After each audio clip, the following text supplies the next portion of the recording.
Welcome back to Boring Gear Reviews. This week we have the amazing Sunbros from BlackSkyCraft.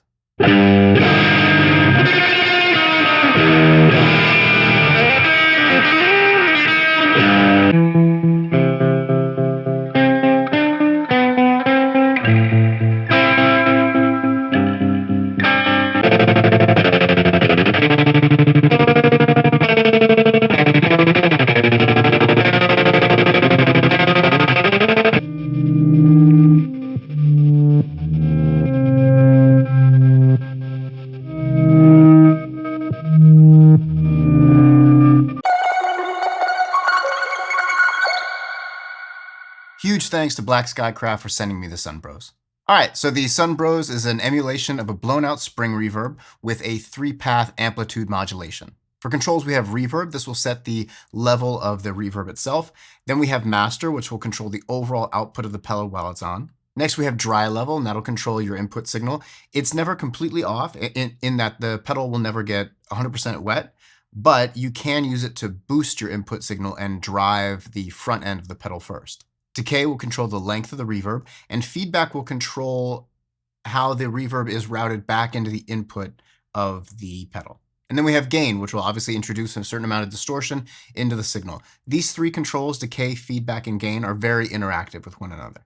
Next up, we have depth, and that'll control the depth of the modulation, and then rate, which will control the speed of the modulation. Next up, we have a 3-way toggle switch, and this will select what type of waveform you're using if you're using the modulation. All the way to the left is reverse sawtooth. In the middle, we have a square wave, and then all the way to the right, we kind of get like a sample and hold, like a choppy, glitchy sounding modulation. Next up, we have a 3-way toggle on the bottom, and this will control where the modulation is applied to. So all the way to the left, it's only being applied to the reverb signal.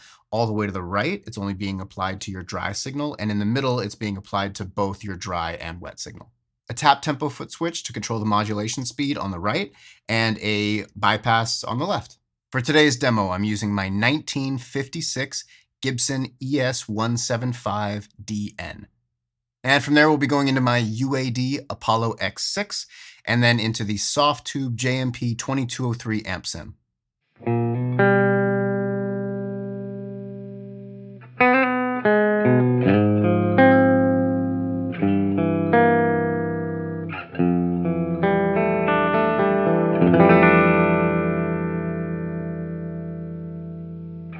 All right, in this first clip, we're going to have the reverb maxed. We're going to have the master just past 3 o'clock. The dry level will be at 9 o'clock to start. We're going to have the decay at noon, the feedback around 4, and the gain at noon as well. We're not going to be using any modulation, so this bottom row as well as the bottom 3-way toggle aren't going to matter. At the end of the clip, I'm going to max out the dry level and push my signal really hard. We'll be pairing that with the Tonal Recall red knob mod for some delay.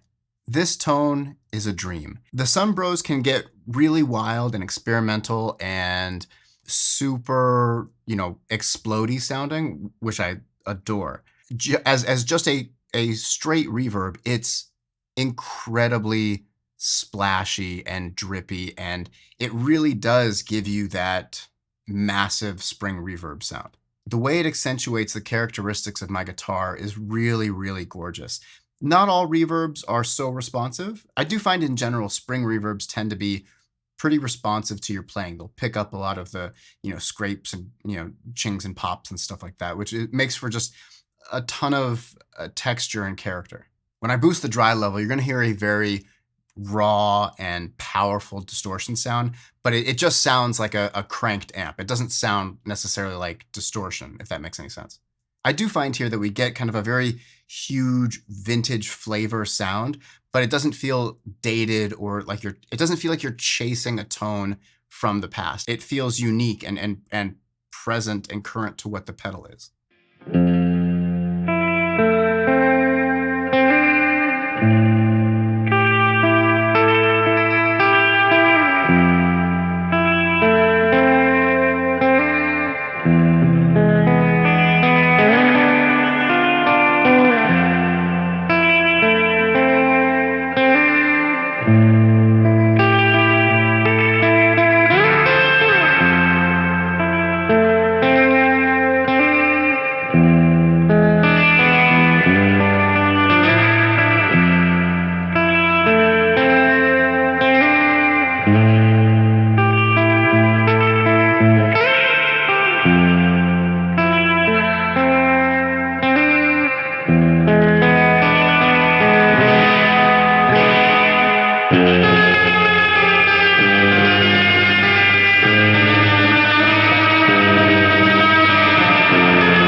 this next clip, we're going to engage the modulation for a pretty choppy tremolo sound. So we're going to have the reverb at 2, we're going to max the master volume, dry levels about noon, decay is around 10, feedback's at 1, and the gain is at 10 as well. Depth at noon, rate around 1 or 2, and we're going to be in the reverse sawtooth setting. We're going to have the bottom switch all the way to the right, so it's only going to be affecting our dry signal. And we're going to pair that with the A Incorrupta from Moth Electric. If you'd like to see my full demo of the A Incorrupta, click the link right here. So here we're going to have a slightly broken up, but very warm and rich tone.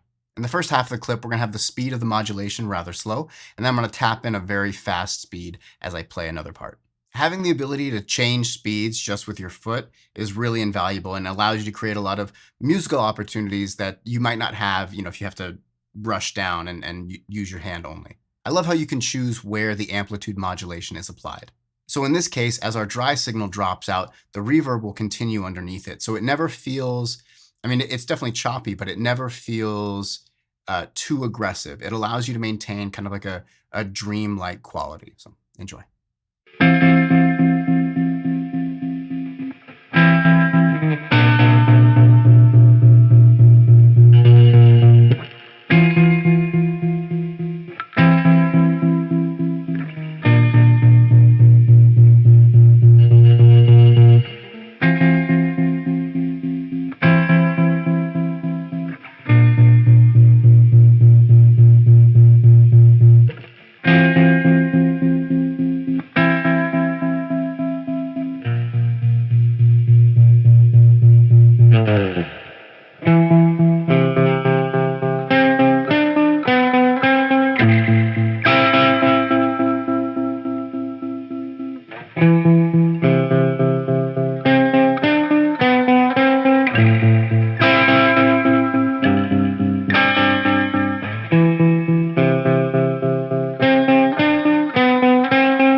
And for this next clip, we're only going to be using the Sunbros. And here we're going to be using the Sawtooth setting and then having it applied to both the wet and dry signal.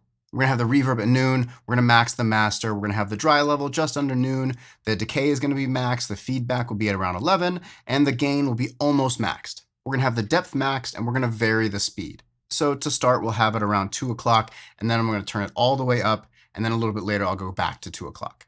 In this case, I can't tap my foot fast enough on this to get the max speed, so I'm going to use my hand to turn the knob. I love the difference here between the reverse sawtooth and then the Squarewave. While there are a lot of similarities, it is going up and down, the way they function and how you feel when you're playing, totally different. What I find really cool here, when it's at the slower speed, it feels like some sort of, amplitude modulation or tremolo. And then when I go all the way up to the fastest speed, it almost feels like ring modulated, bit crushy type stuff. It's really interesting, very unique sounding, a ton of texture, character, very, dynamic and harmonically rich. I think when you're messing with the modulation in such extreme settings, you can kind of forget how gorgeous the kind of splashy spring reverb is underneath, but that's still there too. And because we're applying the modulation to both the wet and dry signal, the reverb will cut in and out with my dry signal.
And in this last clip, we're going to start with the Meris Enzo for some low octave sequencing. If you'd like to see my full demo of the Enzo, click the link right here.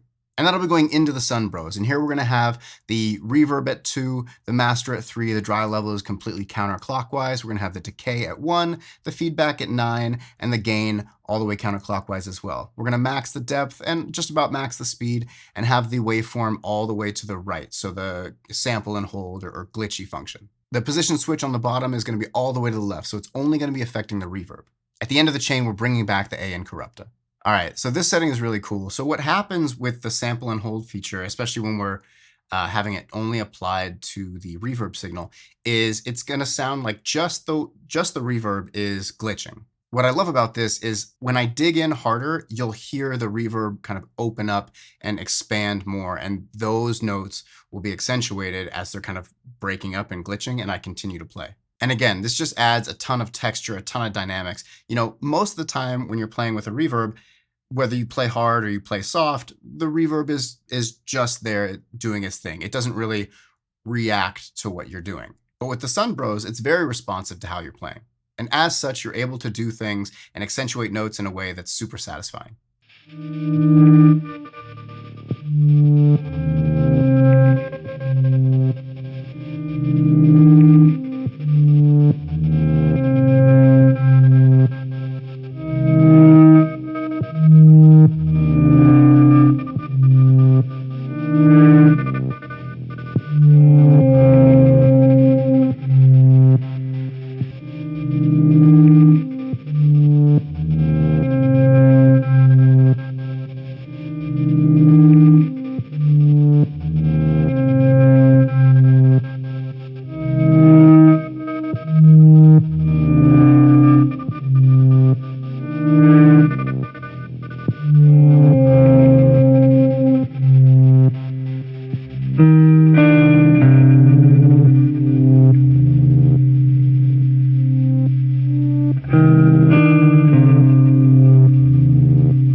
And that's a wrap on the BlackSkyCraft Sunbros. This pedal is fascinating. It has a way of being both very lo-fi and gritty, while at the same time being very clear and pristine. Like I said, it's super drippy and wet sounding, and it's the type of spring reverb that you really want. He just has a way with reverb. There's a reason why, he's an Emma Award winning pedal builder. And, I haven't played the Unusual EAS, which is his another reverb of his, but I've only heard, 100% outstanding things about it. And now with the Sunbros, it's, again, nothing but highest of accolades. He has a way of taking concepts like reverb and making them very interesting, very musical, and very kind of exploratory. I love pedals that don't sound like other pedals. And from what I've seen and what I've played, everything BlackSkyCraft does only sounds like BlackSkyCraft stuff. This is a pedal that will never leave my side. It's that good, it's that musical, it's that interesting. I think oftentimes spring reverb isn't the most exciting type of reverb, and somehow with the Sunbros, he's managed to create a spring reverb that is incredibly exciting. Super unique, super fun, it sounds gorgeous. Yeah, this is, 10 out of 10 for me.